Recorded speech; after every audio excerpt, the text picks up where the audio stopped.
جہری قرات کر رہا ہے، یعنی زور سے پڑھ رہا ہے، تو امام کے پیچھے جتنے مقتدی ہیں وہ سورہ فاتحہ پڑھ کر خاموش ہو جائیں، وہ سورت کو ضم نہ کریں اور سورہ فاتحہ بھی دل میں پڑھیں۔ مسلم شریف کی روایت ہے، ابو ہریرہ سے پوچھا گیا، قیل لأبی ہریرہ، ہم لوگ امام کے پیچھے ہوتے ہیں تو کیا کریں؟ تو حضرت ابو ہریرہ نے فرمایا، اقرأ بها فی نفسک، سورہ فاتحہ کو اپنے دل میں پڑھ لو۔ مسلم شریف کی اس روایت سے معلوم ہوتا ہے کہ امام کے پیچھے جو مقتدی ہیں وہ دل میں سورہ فاتحہ پڑھ کر بند کر دیں گے، آگے کوئی سورت نہیں ملائیں گے۔ تو امام کے پیچھے نہ تو سورہ فاتحہ زور سے پڑھنا ہے اور نہ تو کوئی اور سورت زور سے پڑھنا ہے، یہ حدیث سے ثابت نہیں، صرف سورہ فاتحہ پڑھے اور خاموش ہو۔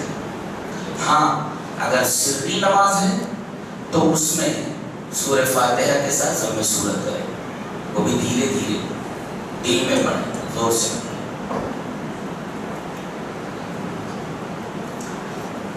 دوسرا سوال یہ ہے کہ ایک مسجد ہے جس میں جمعہ نہیں ہوتا، صرف 5 وقت کی نمازیں ہوتی ہیں، یعنی وہ جامع مسجد نہیں، 5 وقت کی نمازیں ہوتی ہیں، تو کیا اس میں کوئی شخص اعتکاف کر سکتا ہے اور جمعہ پڑھنے کے لیے جامع مسجد میں جا سکتا ہے، اس مسجد سے نکل کر؟ صورت مسئلہ سمجھ میں آئی کہ جس مسجد میں ہے وہ اس میں 5 وقت کی نماز ہو رہی ہے لیکن اس میں جمعہ نہیں ہو رہا، تو کیا ایسی مسجد میں جس میں جمعہ نہیں ہو رہا ہے کیا آدمی اعتکاف کر سکتا ہے؟ اس سلسلے میں مفتی عرب علامہ ابن عثیمین رحمہ اللہ کا فتویٰ ہے، ان کی کتاب ہے الشرح الممتع، فائدہ دینے والی شرح، اس کے جلد نمبر 6 اور صفحہ نمبر 312 پر اس مسئلے کا حل ہے، میں پڑھتا ہوں، عربی میں لکھا ہے۔ فلا يشترط ان يكون المسجد تقام فيه صلاة الجمعة لأنها لا تتكرر فلا يضر الخروج إليها بخلاف الصلوات الخمس فإنها تتكرر كل يوم وليلة۔ شیخ یہ بتانا چاہ رہے ہیں کہ یہ شرط نہیں لگائی جائے گی کہ جس مسجد کے اندر جمعہ ہوتا ہے اسی کے اندر آدمی اعتکاف کرے، یہ شرط نہیں لگائی جائے گی، اس لیے کہ اس آدمی کو بار بار مسجد سے نہیں نکلنا پڑ رہا ہے، ہفتے میں صرف ایک بار نکلنا پڑ رہا ہے، لِأَنَّهَا لَا تَتَكَرَّرُ، بار بار نہیں نکلنا پڑ رہا ہے، ہفتے میں ایک بار، فَلَا يَضُرُّ الْخُرُوجُ إِلَيْهَا، ایک بار اگر نکل رہا ہے تو اس سے کوئی حرج نہیں، کوئی تکلیف نہیں، فَلَا يَضُرُّ الْخُرُوجُ إِلَيْهَا، جامع مسجد کی طرف جا کر کے وہاں جمعہ کی نماز پڑھنا کوئی فرق نہیں پڑتا، بخلاف الصلوات الخمس، اور اگر اس میں 5 وقت کی نمازیں نہیں ہو رہی ہیں ایسی مسجد ہے تو بار بار اسے دوسری مسجد کے اندر جا کر کے نماز پڑھنا پڑنا ہے، فَإِنَّهَا تَتَكَرَّرُ كُلَّ يَوْمٍ وَلَيْلَةٍ، ہر رات اور ہر دن اسے بار بار نکلنا پڑے گا 5 وقت کی نمازیں پڑھنے کے لیے، تو اس میں حرج ہے۔ تو ثابت یہ ہوا علامہ ابن عثیمین کے اس فتوے سے کہ آدمی ایسی مسجد میں اعتکاف کر سکتا ہے جس میں 5 وقت کی نمازیں ہوتی ہیں لیکن جمعہ نہیں ہوتا، تو جمعہ کے لیے وہ ایک بار ہفتے میں جامع مسجد میں جا سکتا ہے، اس کا یہ جانا اعتکاف کے منافی نہیں ہے۔ تیسرا مسئلہ یہ ہے کہ کیا منبر پر عصا لیا جا سکتا ہے؟ جی، علامہ البانی نے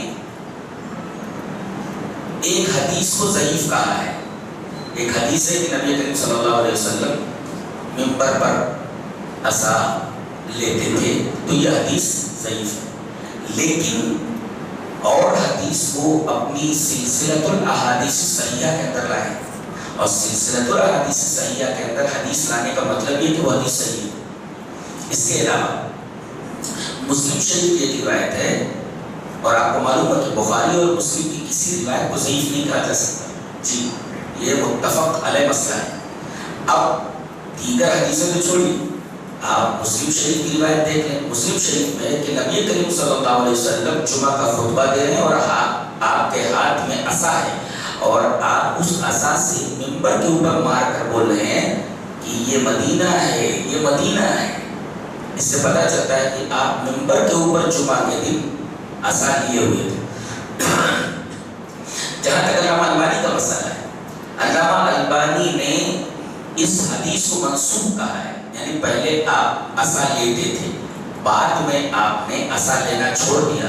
لیکن میں آپ کو ایک بات بتا دوں کہ علامہ البانی نے یہ دعویٰ تو کیا ہے کہ یہ عمل منسوخ ہے، پہلے نبی کریم صلی اللہ علیہ وسلم منبر پر عصا لیتے تھے، بعد میں آپ نے چھوڑ دیا، یعنی گویا کہ یہ عمل منسوخ ہے۔ لیکن عجیب بات تو یہ ہے کہ منسوخ کہہ دیا انہوں نے، لیکن ناسخ کی دلیل پیش نہیں کی کہ ناسخ کیا ہے، لہذا ناسخ اس کا موجود ہے ہی نہیں، لہذا علامہ البانی کی یہ بات بے دلیل ہے، اس لیے کہ علامہ البانی کو منسوخ ہونے کے لیے ناسخ پیش کر رہا ہے اور ان کے پاس ناسخ نہیں ہے، لہذا ہم اس بات کو تسلیم کرتے ہی نہیں کہ یہ منسوخ ہے، لہذا منبر پر عصا لینا جائز ہے۔ جو لوگ اس کے قائل نہیں ان کے پاس کوئی دلیل نہیں۔ بسم اللہ الرحمن الرحیم۔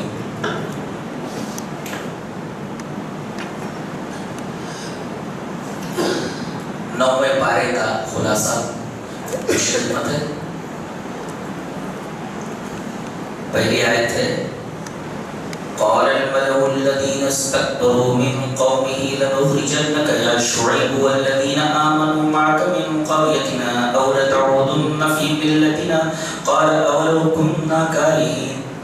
کیا بولنے کی سائل ہے قرآن کی، ایک جملے کے اندر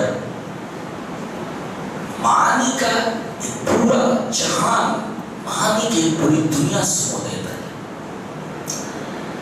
حضرت شعیب علیہ السلام کی قوم کا تذکرہ ہو رہا ہے، اور آپ کو معلوم ہے کہ حضرت شعیب علیہ السلام کو ایک شہر مدین کی طرف بھیجا گیا تھا، اور میں نے آپ کو بتایا تھا کہ حضرت ابراہیم علیہ السلام کی ایک بیوی حاجرہ ہے جن سے صرف ایک نبی آیا، اور ہمارے نبی جناب محمد رسول اللہ صلی اللہ علیہ وسلم۔ حضرت حاجرہ کے سلسلے سے اور کوئی نبی نہیں ہے سوائے ہمارے نبی تنے تنہا۔ حضرت ابراہیم کی جو ایک بیوی اور ہے، ان سے حضرت اسحاق ہوئی، اسحاق سے یعقوب، یعقوب کے پھر 12 بیٹے، پھر ان سے نسل آگے بڑھی، تمام انبیاء کرام حضرت اسحاق کے سلسلے سے آئے۔ حضرت حاجرہ سے صرف ایک نبی، بقیہ حضرت سارہ کے بیٹے اسحاق کے بعد سے سارے انبیاء اسحاق کے سلسلے سے آئے۔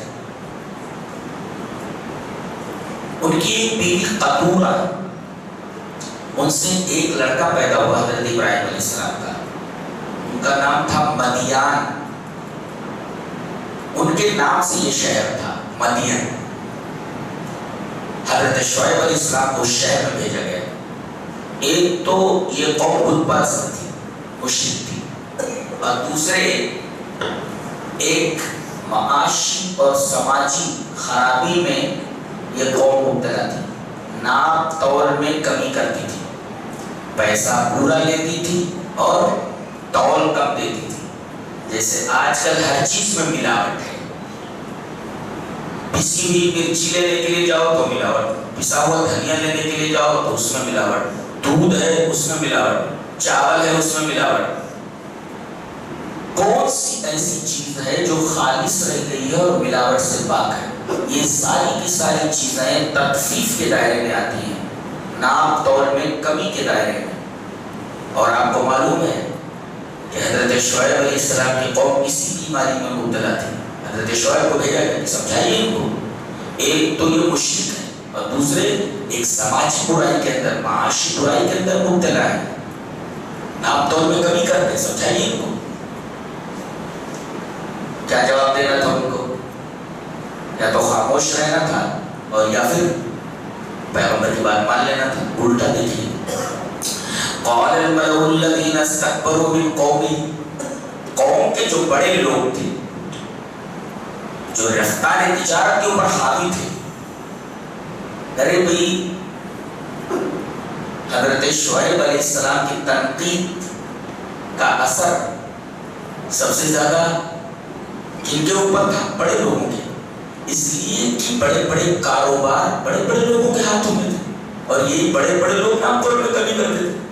تو انہیں مالا کہا گیا. مالا مانے بھرے ہوئی یعنی پیسہ ان کے پاس بہت سارا ہے. بڑے بڑے پوسٹ پر یہ لوگ, خاندانی چاہو چرال بھی ان کے پاس. انہوں نے کہا اے شعیب یہ اپنی بکواس تو بند کر ورنہ لنخرجنک تجھے ہم نکال باہر کریں گے, والذین آمنوا معک اور تیرے ساتھ جو ایمان لائے ہیں ان کو بھی ہم نکال باہر کریں گے. تجھے اور تیری قوم, اس بچے کو باہر کروں گا.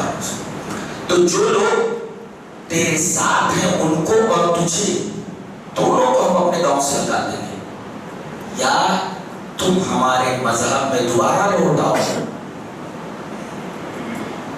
یہاں کے سارے غیر مسلم ایسا نہیں کہتے. کچھ لوگ ہیں جن کا ذہن فاسد ہے, جنہیں خدا واسطے کا بیر ہے اسلام سے اور اس کی وجہ سے مسلمانوں سے. وہ کہتے ہیں مسلمان قبرستان یا پاکستان. ہمیں پاکستان سے کیا لینا ہے؟ ہم نے پاکستان مانگا نہیں اور نہ ہم پاکستان جانے والے ہیں. یہ ہماری سرزمین ہے, ہمارا وطن ہے, ہم یہاں رہیں گے. تو قبرستان یا پاکستان, پاکستان کیوں جائیں گے اور قبرستان کیوں جائیں گے؟ تو لنخرجنک یا شعیب ہم تجھے نکال باہر کریں گے, یہاں سے چلے جاؤ اگر ورنہ ہمارے مذہب میں آ جاؤ. چل رہا ہے نا مذہب کی طرف واپس, اپنے گھر کی طرف واپس.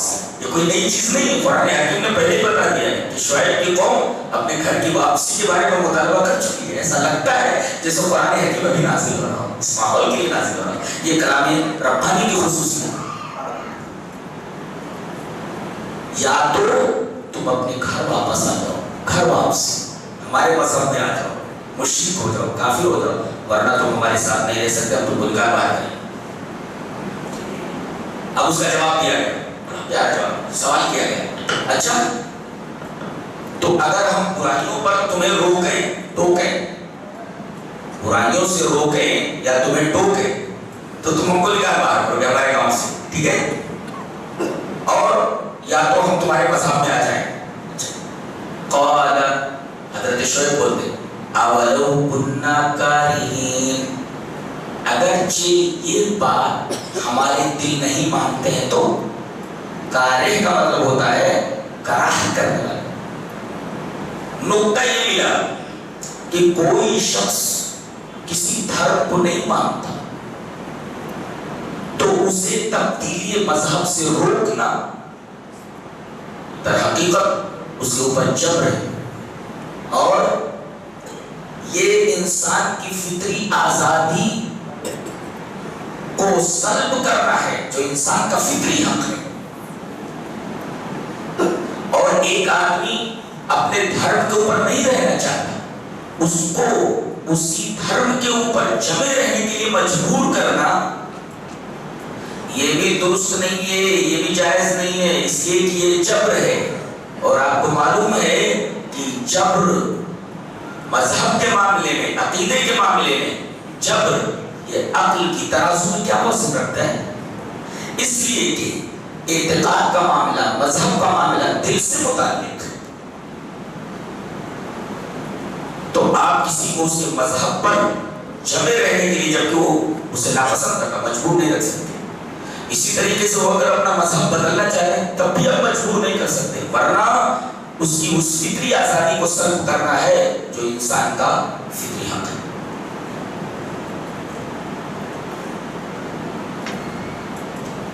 یا تو ہمارے مذہب میں لوٹو یا پھر ہم تم کو ہم اپنے گاؤں سے نکال باہر کریں گے. لنخرجنک یا شعیب والذین آمنوا معک من قریتنا او لتعودن فی ملتنا قال اولو کنا کارہین. اگر ہم اپنے مذہب کو ناپسند کرتے ہوں تو تب بھی ہم جبے رہے. یہ تو ہماری فطری آزادی کو سلب کرنا ہوا, اور جبر مذہب کے معاملے میں عقل کی ترازو میں کیا وزن رکھتا ہے.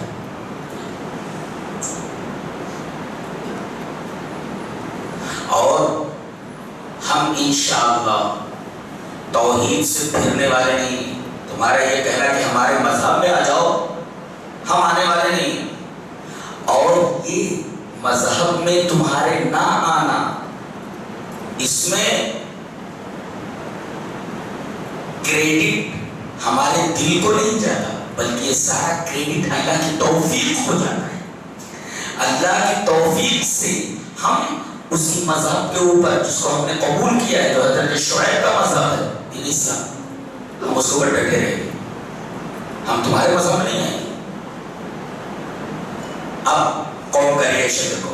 وقال الملأ الذين كفروا من قومه لئن اتبعتم شعيبا انكم اذا لخاسرون. یہ تو معاملہ تھا شعیب کا، مومنین کا، ان کو ڈرانے دھمکانے کا. اب اپنی قوم سے کہہ رہے ہیں بڑے لوگ، لئن اتبعتم شعيبا انكم اذا لخاسرون. دیکھو شعیب جو کہہ رہے ہیں، اگر ان کی بات تم نے مانی تو گھاٹا ہی گھاٹا اٹھاؤ گے. پتہ یہ چلا کہ ہمیشہ دنیا پرستوں نے اخلاق کو، دیانت کو، امانت کو اور سچے طریقے سے روزی کمانے کو ہمیشہ اپنی راہ میں روڑا سمجھا ہے. ان کا یہ عقیدہ ہے کہ بغیر دغا بازی کے، بغیر خیانت کے، بغیر جھوٹ بولے، کسی کو دھوکہ دیے ہم مالدار نہیں بن سکتے، ہمارے پاس رزق نہیں آ سکتا. اخلاق اور دیانت کو دنیا پرستوں نے ہمیشہ اپنی راہ میں رکاوٹ سمجھا ہے. ان کا یہ عقیدہ ہے کہ بغیر دغا بازی کے، بغیر جھوٹ بولے ہم کمائی کر ہی نہیں سکتے. اس وجہ سے یہ کہہ رہے ہیں کہ اگر تم شعیب کی بات مانو گے تو پیسوں میں تمہارا لاس ہو جائے گا. انکم اذا لخاسرون، تم گھاٹے میں پڑ جاؤ. اس کے بعد اللہ تبارک و تعالی نے قوموں کے اوپر عذاب نازل کرنے کی اپنی سنت جاریہ بیان فرمائی کہ میری سنت کیا ہے. جب کسی قوم کے اوپر ہم عذاب نازل کرتے ہیں تو فرمایا وما ارسلنا فی قریۃ من نبی الا اخذنا اہلها بالبأساء والضراء لعلهم یضرعون. اس قوم کی طرف نبی بھیجا گیا. اب قوم نے اجتماعی طور پر اس نبی کا انکار کر دیا، چل بھاگ جا، ہم تیری بات ماننے والے نہیں ہیں. تو اجتماعی طور پر کسی جگہ کے لوگ اگر کسی نبی کے پیغام کو رد کر دیتے ہیں تو اللہ تبارک و تعالیٰ وہاں ہلکے پھلکے عذاب پہلے نازل کرتا ہے. کیا؟ جیسے قحط، پانی برسنا بند ہو جاتا ہے، یا پانی کم برستا ہے، کھیتیاں سوکھ جاتی ہیں، کنویں سوکھ جاتی ہیں، مہنگائی بڑھ جاتی ہے. آپ دیکھو دال کا بھاؤ کیا ہے، چاول کا بھاؤ کیا ہے. ایک متوسط درجے کا آدمی کس قدر پریشان. یہ عذاب نہیں تو اور کیا ہے؟ قحط، مہنگائی، بیماریاں، مختلف قسم کی وبائیں، بلائیں، یہ ساری چیزیں اللہ ان کو اوپر نازل کرتا ہے. کیوں؟ لعلہم یضرعون، تاکہ ان مصیبتوں کو دیکھ کر کے آدمی رجوع اللہ کرے، اللہ کی طرف پلٹے. جب ان مصیبتوں کے بعد بھی آدمی پلٹتا نہیں تو اللہ کیا کرتا ہے؟ ایک دوسری چیز پیش کرتا ہے. ثم بدلنا مکان السیئۃ الحسنہ. اب کیا کرتا ہے؟ نہیں مانتے تو ان کو مٹا کر نہیں، پہلے اس تنگ دستی کو ختم کر کے ان کو خوشحالی میں مبتلا کر دیتا ہے. رزق میں فراوانی، پھلوں میں فراوانی، اسی طریقے سے مال و دولت میں زیادتی. اب کہنے لگتے دیکھو پہلے قحط تھا، مہنگائی تھی، اور اب دیکھو خوشحالی آ گئی. ارے اللہ وغیرہ کا کوئی وجود نہیں ہے، یہ نبی جھوٹ بولتے ہیں، یہ تو گردش ایام ہے، گردش زمانہ ہے، انقلابات ہیں زمانے کے. یہ تو زمانے کے انقلابات ہیں، کبھی تنگ دستی اور کبھی خوشحالی. یہ تو انقلابات دہر ہیں، زمانے کے انقلابات ہیں. یہ ہمارے باپ دادا کے اوپر بھی آتے تھے، ہمارے آبا کے اوپر بھی یہ سب مصیبتیں آتی تھی.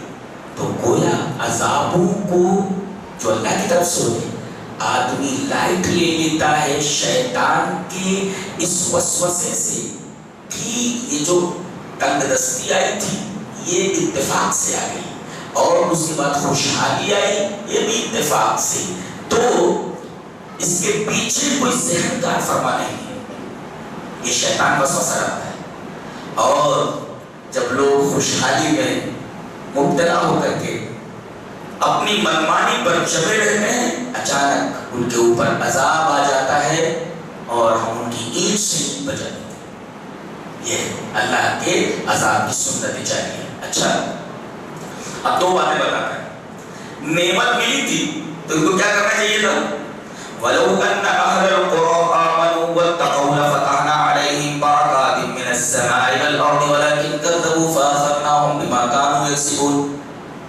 خوشحالی ملنے کے بعد اگر یہ گاؤں والے ایمان لاتے اور تقوی اختیار کرتے تو ہم ایمان اور تقوی کی وجہ سے آسمان اور زمین سے برکتیں حاصل کرتے۔ ایک نقطہ یاد رکھو، اصل چیز مال نہیں ہے، اصل چیز برکت ہے۔ آدمی آپ کو کروڑوں روپیہ دے دے لیکن ڈاکٹر یہ کہتا ہے آپ چاول نہیں کھا سکتے، جی ہاں، آپ روٹی نہیں کھا سکتے، جی ہاں، آپ کوئی پھل نہیں کھا سکتے۔ ڈاکٹر صاحب پھر کھانا کیا؟ بولے ایسا کرو، وہ سبزی کے پتے جو ہے نا ان کو ابال دو، ابالنے کے بعد ان کا جو جوس ہے وہ پیتے رہو، وہ پیتے رہو۔ اب بتائیے کروڑوں روپیہ ہے اس کے پاس لیکن اللہ تبارک و تعالیٰ نے کھانا چھین لیا۔ دیکھیں پیسہ ہے مگر کیا چیز نہیں ہے؟ برکت نہیں ہے۔ تو اصل چیز پیسہ نہیں ہے، اصل چیز برکت ہے۔ قرآن حکیم نے بڑی پیاری بات فرمائی کہ وَلَوْ أَنَّ أَهْلَ الْقُرَىٰ آمَنُوا وَاتَّقَوْا لَفَتَحْنَا عَلَيْهِمْ بَرَكَاتٍ مِّنَ السَّمَاءِ وَالْأَرْضِ۔ اگر یہ بستی والے ایمان لاتے، تقوی اختیار کرتے تو یہ نہیں کہا کہ ہم پیسوں کی بارش کرتے، نہیں، ہم برکتیں نازل فرماتے۔ تو اصل چیز پیسہ نہیں، اصل چیز برکت ہے۔ برکت کا ایک مطلب اور سمجھاتا ہوں میں۔ آدمی کو 10 روپیہ ملا ہے اور 10 روپے میں اس کا دل مطمئن ہے، برکت ہے 10 روپے میں۔ اور اگر 1 کروڑ ملنے کے بعد دل مطمئن نہیں ہے تو پیسے میں برکت نہیں ہے۔ تو اصل چیز برکت ہی تو ہوئی جس میں قرآن حکیم نے بڑے پیارے انداز میں سمجھایا ہے۔ اچھا، پھر اس کے بعد عذاب کی تفصیل بتائی کہ عذاب کا وقت کیا ہوتا ہے۔ جب ہم کسی بستی کو مٹانے کا فیصلہ کرتے ہیں تو یا تو رات ہوتی ہے یا پھر أَفَأَمِنَ أَهْلُ الْقُرَىٰ أَن يَأْتِيَهُمْ بَأْسُنَا بَيَاتًا وَهُمْ نَائِمُونَ أَفَأَمِنَ أَهْلُ الْقُرَىٰ أَن يَأْتِيَهُمْ بَأْسُنَا ضُحًى وَهُمْ يَلْعَبُونَ۔ دیکھیں، یا تو یہ عذاب نازل ہوتا ہے رات میں، بَيَاتًا وَهُمْ نَائِمُونَ، سوئے رہتے، بھاگنے کا موقع نہیں ملتا، بھاگنے کا موقع نہیں ملتا، اس لیے کہ سونا یہ غفلت ہے، غفلت میں عذاب آتا ہے، بھاگنے کا موقع نہیں دیا جاتا۔ ایک اور ایک ہے چاشت کے وقت، دن نکلنے کے بعد عذاب آتا ہے، اس وقت لوگ سوئے تو نہیں رہتے مگر وہ لوگ کھیل میں مبتلا رہتے۔ یہ کھیل بھی غفلت ہی کی علامت ہے۔ تو دونوں اوقات غفلت کے ہیں۔ آدمی جب غفلت میں مبتلا ہوتا ہے اچانک عذاب آ جاتا ہے تو بھاگنے کا موقع نہیں ملتا اور تباہ و برباد کر دیا جاتا ہے۔ اس کے بعد حضرت موسیٰ علیہ السلام اور فرعون کے جادوگروں کا تذکرہ کیا گیا ہے۔ فرعون نے کہا کہ یہ بہت بڑا جادوگر ہے، لہذا ہمارے مملکت میں اور ہماری حکومت کے جتنے جادوگر ہیں بلائے جائیں، مقابلہ کروا لیا جائے۔ ٹائم مقرر کر دیا گیا، میقات، کس دن، یوم، ٹائم کیا ہوگا، وقت، اور یوم معلوم، دن کیا ہوگا۔ تو دن بھی متعین کر لیا گیا اور ٹائم بھی متعین کر لیا گیا۔ میقات یوم معلوم، میقات مطلب وقت، کس ٹائم یہ مناظرہ ہوگا اور دن کون سا ہوگا متعین کر لیا۔ فجمع السحرہ، تمام کے تمام جادوگر جمع ہوئے، حضرت موسیٰ علیہ السلام کو میدان میں لے آیا۔ اب جادوگروں کے پاس رسیاں ہیں، لاٹھیاں ہیں۔ حضرت موسیٰ نے دیکھا کہ ان کے پاس ڈنڈے ہیں، چھڑیاں ہیں اور رسیاں ہیں، ڈنڈے۔ کہا کہ ایسا کرو، تم لوگ پہلے ڈالتے ہو، ہم لوگ جادوگروں نے کہا کہ پہلے ہم پیش کریں یا تم؟ موسیٰ علیہ السلام نے کہا قال القوا، تمہیں لوگ پہلے ڈالو۔ اب جیسے ہی ان لوگوں نے اپنی رسیاں ڈالی اور جیسے انہوں نے اپنی لاٹھیاں ڈالی، حضرت موسیٰ علیہ السلام کو ایسا معلوم ہوا جیسے یہ سب سانپ بن کر کے ان کی طرف آ رہے ہیں۔ یخیل الیہ من سحرہم انہا تسعی، ایسا لگا جیسے یہ جادو کی وجہ سے سانپ بن کر کے ان کی طرف آ رہے ہیں دوڑ کر کے. اور حضرت موسیٰ علیہ السلام گھبرا گئے تو اللہ کو تسلی دینی ہوئی. کیا؟ لا تخف، ڈرنا نہیں. دیکھو اس سے پتا چلا کہ جادو ہوتا ہے، جو قرآن سے ثابت ہے. جادو ہوتا ہے، یہ تو معلوم ہوا. اچھا، جادو اور معجزے کے درمیان پہلے میں فرق بتا. اگر کوئی خارق عادت چیز نبی سے صادر ہو، خارق عادت کا مطلب، اب خارق عادت کیسے سمجھاؤں؟ جیسے آدمی بغیر سہارے کے ہوا میں نہیں اڑ سکتا اور بغیر سہارے کے ہوا میں اڑ رہا ہے، یہ خارق عادت ہے. اس لیے کہ آدمی کا جو وزن ہے وہ ہوا کے وزن سے نہیں زیادہ ہے. انسان کا جو انڈیکس ہے وہ ہوا کے انڈیکس کے برابر نہیں ہے، لہٰذا یہ ہوا میں نہیں جا سکتا. سائنس بھی یہ کہتی ہے، برابر ہے. اب بغیر سہارے کے یہ ہوا میں نہیں جا سکتا. اب اگر کوئی ہوا میں چلا جائے تو یہ خارق عادت ہے. تو کسی خارق عادت چیز کا ظہور اگر کسی نبی کے ہاتھ پر ہو، جیسے کھانا اتنا ہے 100 آدمی کے لیے کافی ہو جائے، یہ خارق عادت ہے. کھانا ہی آدمی کا ہے، 100 آدمی کھا لے تو خارق عادت ہی تو ہے. تو اگر یہ خارق عادت چیز کسی نبی سے ظاہر ہو تو معجزہ ہے، اور اگر کسی اللہ کے نیک بندے سے ظاہر ہو تو وہ کرامت ہے. اور اللہ کے کسی نافرمان، بدبخت اور کسی کافر اور مشرک سے ظاہر ہو تو استدراج ہے. آپ نے ڈیوڈ کاپر فیلڈ کی کیسے دیکھی؟ میں نے دیکھی. یہ امریکہ کا بہت بڑا جادوگر ہے، میں نے کیسے دیکھی اس کی. امریکہ کا مشہور جادوگر ہے، آپ کیسے دیکھ سکتے ہیں اس کی. کیا نام ہے اس کا؟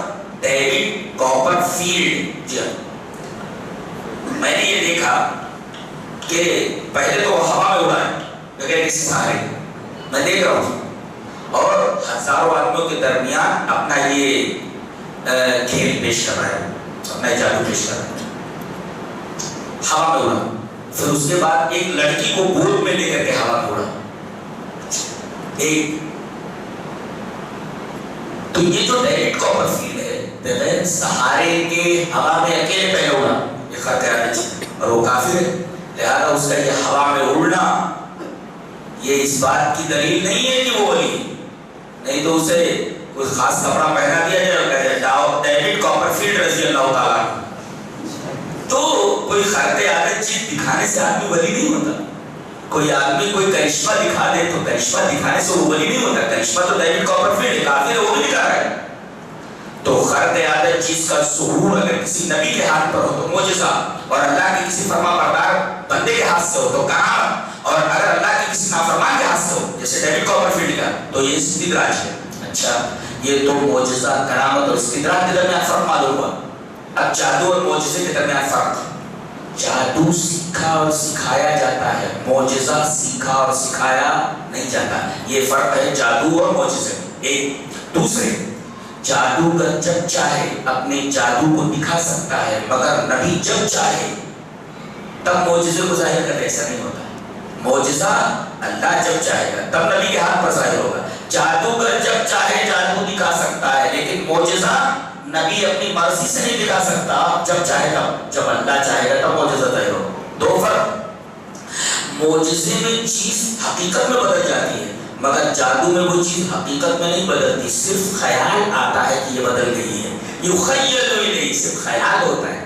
معجزے میں وہ چیز بالکل بدل جاتی ہے. جیسے حضرت موسیٰ علیہ السلام نے لاٹھی ڈال دی تو لاٹھی حقیقت میں سانپ بن گئی تھی. ایسا نہیں کہ جادوگروں نے دیکھا ان کی آنکھوں کو ایسے لگا کہ یہ سانپ ہے، بلکہ حقیقت میں وہ لاٹھی سانپ ہی بن گئی تھی. بقیہ جادوگروں نے جو رسیاں اور جو لاٹھیاں چھوڑی تھی وہ حقیقت میں وہ سانپ نہیں بنی تھی، آنکھوں کو ایسا لگ رہا تھا.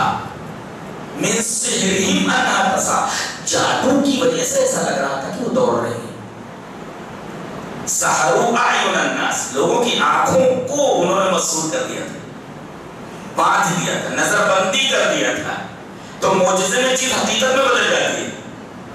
اب انہوں نے دیکھا، پھینکا، اب وہ لاٹھیاں اور رسیاں سانپ بن کر کے حضرت موسیٰ کی طرف بڑھنے لگی. اللہ نے فرمایا القی عصاک، ارے اپنا عصا ڈال دے.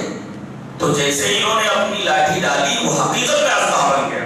اور ادا بن کر کے ان کا جو پورا کام جھام تھا سارے سانپ تھے ان کو ادا کھا گئے. فوراً فَأُلْقِيَ السَّحَرَةُ سَاجِدِينَ قَالُوا آمَنَّا بِرَبِّ الْعَالَمِينَ رَبِّ مُوسَىٰ وَهَارُونَ. اللہ اکبر. حق اگر واضح ہو جاتا ہے اور دل صاف ہو تو دیکھو سارے جادوگر ہیں, انہوں نے دیکھا کہ ہم نے جو پیش کیا تھا وہ شعبہ تھا اور موسیٰ جو پیش کر رہے ہیں وہ حقیقت ہے. انہوں نے فرق محسوس کر لیا کہ ہم نے جو پیش کیا ہے وہ کرشمہ ہے, وہ شعبہ ہے, کرتب ہے, اور موسیٰ جو پیش کر رہے ہیں وہ چیز حقیقت پر مبنی ہے. حق ان کی سمجھ میں آ گیا, لہٰذا فوراً سجدے میں گر گئے اور کہا کہ ہم موسیٰ اور ہارون کے رب پر ایمان لائے اور رب العالمین کے اوپر ایمان لے آئے. پھر کیا سزائیں دی گئی آپ کو معلوم کہ ہاتھ پیر کاٹ دیے گئے, ان کو کھجور کے درختوں کے اوپر لٹکا دیا گیا. انہوں نے دعا کی. فرعون نے کہا جانتے ہو تمہارے ساتھ کیا معاملہ ہونے والا ہے؟ معلوم ہے تو فرعون موسیٰ سے مل گئے ہو, تمہارے ساتھ کیا معاملہ کیا جانے والا ہے؟ پہلے ہم ایک پیر کاٹیں گے, پھر دوسرا پیر کاٹیں گے, پھر ایک ہاتھ کاٹیں گے خلاف سے, پھر دوسرا ہاتھ کاٹیں گے, پھر تم کو سونی دیں گے. یہ ٹارچر کی انتہا ہے. اب اس میں یہ تاثر دیا گیا ہے کہ ایمان بچانے کے لیے آدمی کتنا ٹارچر سہ سکتا ہے, یہ ایمان والوں نے سہا ہے. لہذا ایمان کے لیے تم کتنی تکلیفیں اٹھا سکتے ہو قرآن پڑھ کر کے سمجھ لو اور دعا کرو تو تکلیف آسان ہو جاتی ہے. کتنا بھی آپ کو ٹارچر کیا جائے, کیا دعا معلوم, ربنا افرغ علینا صبرا وتوفنا مسلمین. اے اللہ ہمیں صبر دے, ایسا نہیں کہا, اے اللہ ہمارے اوپر صبر اڈیل دے, پورا صبر بھرا ہوا ہے. اے اللہ اس پورے صبر کو ہمارے اوپر اڈیل دے, ہم صبر کے پانی میں مکمل طور پر نہا اٹھیں, صبر پورے جسم کے اوپر پھیل جائے, صبر کے پانی میں ہم نہا جائیں. صبر ہم کو گھیر لے تو کتنا بھی ٹارچر ہو ہمیں کوئی فرق نہیں پڑتا. مرنا گوارا کر دیا انہوں نے, دعا وتوفنا مسلمین. اے اللہ اسلام جیسی دولت تم نے دی ہے, اب ہم اسے کسی بھی قیمت پر کسی بھی ٹارچر کے سامنے ہم چھوٹنے والے نہیں. ہمیں وفات دینا, موت دینا تو مسلمان بنا کر, وتوفنا مسلمین, ہمیں وفات دینا تو مسلمان بنا کر. اس کے بعد حضرت موسیٰ علیہ السلام کا واقعہ ہے. کوہ طور پر اللہ نے بلایا ہے ان کو کتاب دینے کے لیے. قوم نے مطالبہ کیا کتاب لائیے, کتاب کی جو احکام ہم عمل کریں. حضرت موسیٰ علیہ السلام کوہ طور پر گئے, 30 دن روزہ رکھا. 30 دن روزہ رکھنے کے بعد شاید مسواک کر گئے کچھ, اور جو 100 درست نہیں تھا تو 10 اور بڑھا دیا گیا. 40 دن تک 40 رات تک روزہ رکھنے کے بعد اب کوہ طور پر گئے. آواز آئی, موسیٰ ہم تم سے بات کر رہے ہیں. یہ حضرت موسیٰ کی خصوصیت ہے. موسیٰ کلیم اللہ, اللہ نے ان سے بات کی بلا واسطہ, ملک بیچ میں کوئی واسطہ نہیں, کسی فرشتے کا, ڈائریکٹ اللہ نے موسیٰ سے بات کی. جب انہوں نے آواز سنی تو طبیعت مچل اٹھی. قال رب ارنی انظر الیک, اے اللہ تیری آواز سن رہا ہوں, میری تمنا ہے میں تجھے دیکھوں تو کیسا ہے. قال لن ترانی, مجھے نہیں دیکھ سکتی. ارے تم کیا مجھے دیکھو کہ میری تجلی کی ہلکی سی تجلی کی طاقت پہاڑ نہیں لا سکتا, تم تو انسان ہو. اور اللہ نے اپنے ایک ہلکی سی تجلی پہاڑ کو اس ٹکڑے پر ڈالی. فلما تجلی ربہ للجبل جعلہ دکا, پورا ڈائنامائٹ ہو گیا, پورا تباہ ہو گیا جس حصے کے اوپر تجلی ڈالی گئی تھی. اور حضرت موسیٰ علیہ السلام بے ہوش ہو کر کے گر پڑے. اللہ, تو اللہ کی تجلی کی طاقت کوئی انسان نہیں لا سکتا. جنتیوں کو اللہ تبارک و تعالیٰ کا دیدار جنت کے اندر ہوگا. مرنے سے پہلے, جنت سے پہلے اللہ تبارک و تعالیٰ کا دیدار نہیں ہو سکتا. حضرت عائشہ رضی اللہ تعالیٰ نے ایک روایت ہے جس طرح وعن عائشہ رضی اللہ تعالیٰ عنہ قالت من حدثك ان محمدا راى ربه فقد كذب وهو يقول لا تدرك الابصار ومن حدثك انه يعلم الغيب فقد كذب وهو يقول لا يعلم الغيب الا الله. رواه البخاری في کتاب التوحید. حضرت عائشہ فرماتی ہیں جو تم سے یہ کہے کہ اللہ کے رسول نے معراج میں اللہ کو اپنی آنکھوں سے دیکھا, جھوٹ بولتا ہے. اس لیے کہ قرآن حکیم کی آیت بولے لا تدرک الابصار, سے آنکھیں نہیں دیکھ سکتی. اس کا مطلب حضرت عائشہ کا عقیدہ یہ ہے, تمام صحابہ کرام کا عقیدہ یہ ہے کہ جنت سے پہلے کوئی اللہ کو نہیں دیکھ سکتا. اور جنت میں بھی کیسے دیکھیں گے, پورا کا پورا اللہ دیکھیں گے؟ نہیں. کیسے دیکھیں گے؟ جسے چاند کو دیکھا جاتا ہے. اب ہم چاند کو دیکھتے ہیں کتنا بڑا تھا, تھالی کی طرح, تھالی جیسا. کیا وہ چاند تھالی جیسا ہے؟ دکھتا اتنا بڑا ہے ہے کتنا بڑا پورا کوڑا ہے، ہماری زمین کے ارد گرد گھوم رہا ہے. نہیں، ہماری زمین کے ارد گرد گھوم رہا ہے، ہماری زمین کے 29 یا 30 دن کے چکر پورا کرتا ہے. اتنا بڑا کوڑا ہے، وہ کوڑا ہے. اس کو کورا پڑھتے بات کرو، کورا نہیں، وہ کوڑا ہے. کوڑا ایک پورا کوكب ہے، وہ ایک سیارہ ہے جو گھوم رہا ہے ہماری زمین کے ارد، لیکن دکھتا کتنا بڑا ہے؟ ایک تھالی بڑا. ایسے ہی تشریح دی کہ اللہ تبارک و تعالیٰ کو ایسے دیکھو جیسے چاند کو دیکھا جاتا ہے. چاند کا ادراک نہیں ہوتا ہے، پورا نہیں دیکھ پاتے. چاند کو نظر کر سکتے ہیں، آپ دیکھ سکتے ہیں بس ایک حد تک.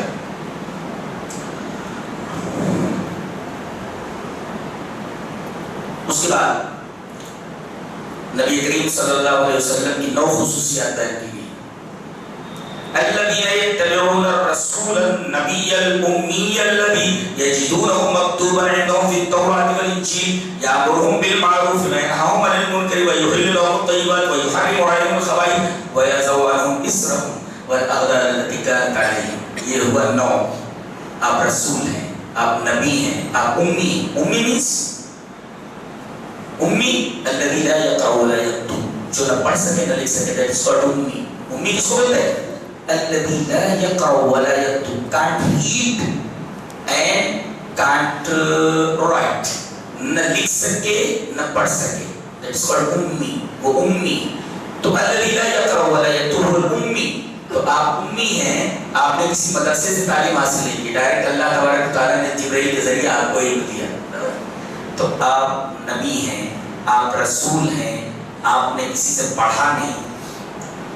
یہ جتنا مکتوب تورات انجیل اور تورات کے اندر آپ کا ذکر موجود ہے. اور یہاں مروں پہ بھلائی کا حکم دیتے ہیں، برائی سے روکتے ہیں، خبیث چیزوں کو حرام کرتے ہیں، اچھی چیزوں کو حلال کرتے ہیں. اور جو بوجھ بنی اسرائیل کے اوپر ڈالا گیا تھا وہ بوجھ اس امت کے اوپر سے اتار رہے ہیں. جیسے پہلے کہیں گندگی لگ جائے کپڑے کے اوپر تو دھلنے سے کپڑا پاک نہیں ہوتا تھا، اسے کاٹنا پڑتا تھا اور مسجد ہی میں نماز پڑھنا تھا. کسی آدمی کو نماز پڑھنا ہے تو مسجد ہی میں پڑھے، باہر کہیں نہیں پڑھ سکتا تھا. لیکن نبی کریم صلی اللہ علیہ وسلم کے لیے پوری زمین مسجد بنا دی گئی، جہاں وقت ہو وہاں نماز پڑھ لے. یہ اس امت کا خاصہ ہے. تو کتنی مشکل، میں نماز پڑھا ہے مسجد میں جانا ہے، کتنا مشکل کام. کپڑے پر گندگی لگی، دھونے سے پاک نہیں ہوگا، کاٹنا پڑے گا. بہت ساری مشکل. اور یہ سوالات و جوابات کرنے کی وجہ سے یہ بنی اسرائیل کو ایک بوجھ کا جو لاد دیا گیا تھا، وَيَضَعُ عَنْهُمْ إِصْرَهُمْ، یہ اسر، یہ جو بوجھ تھا یہ خود انہوں نے لاد دیا تھا. وَالْأَغْلَالَ، اور رسم و رواج کی جو بیڑیاں تھیں اپنے پیروں میں ڈالی. آج رسم و رواج کی کتنی بیڑیاں ہیں. نبی نے ہمیں 2 عیدیں دی تھی، کتنی عیدیں منا رہے ہو؟ یہ بیڑیاں نہیں ہیں خود اپنے پیروں میں ڈالنے ہیں. 2 تہوار دیے تھے، کتنے تہوار منا رہے ہو اور کتنے پیسے ضائع کر رہے ہو؟ اللہ تبارک و تعالیٰ نے کیسے کیسے قوانین دیے ہیں، ان قوانین کو عمل کرنا ہے. اس کے علاوہ لوگ کیسی کیسی چیزیں اپنے اوپر لاتے ہوئے خواہ اوپر لاتے لے رہے ہیں.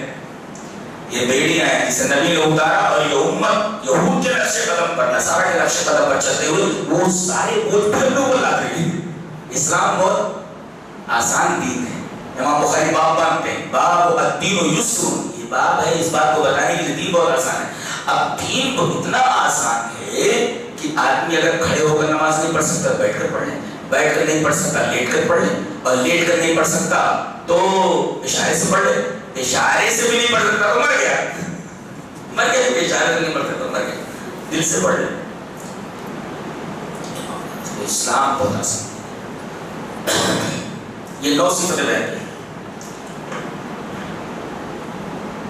اس کے بعد یورپین حضرات کا ایک جواب دیا جا رہا ہے کہ نبی جو تھے تمہارے محمد صاحب صلی اللہ علیہ وسلم، یہ صرف عربوں کے نبی تھے، یہ پوری دنیا کے نبی نہیں تھے. آیت کریمہ بتا رہی ہے کہ آپ کی نبوت عامہ ہے، نبوت خاصہ نہیں، کسی خاص فرد کے لیے، کسی خاص ملک کے لیے، کسی خاص وقت کے لیے، کسی خاص مکان کے لیے، کسی خاص حال کے لیے نہیں. قُلْ يَا أَيُّهَا النَّاسُ إِنِّي رَسُولُ اللَّهِ إِلَيْكُمْ جَمِيعًا. آپ کہہ دیجئے کہ اے انسانوں میں تم سب کی طرف رسول بنا کر کے بھیجا گیا. دیکھیے یہاں آپ کی نبوت کو نبوت عامہ کہا گیا. قیامت تک آنے والے جتنے لوگ ہیں سب کے آپ نبی ہیں. اب آپ کے امتی دو طریقے کے، امت دعوت جنہوں نے آپ کا پیغام سنا مگر قبول نہیں کیا لیکن وہ امتی ہیں، اور دوسرے امت اجابت جیسے ہم لوگ، ہم نے پیغام سنا، ہم نے قبول کیا. قیامت تک جتنے لوگ آئیں گے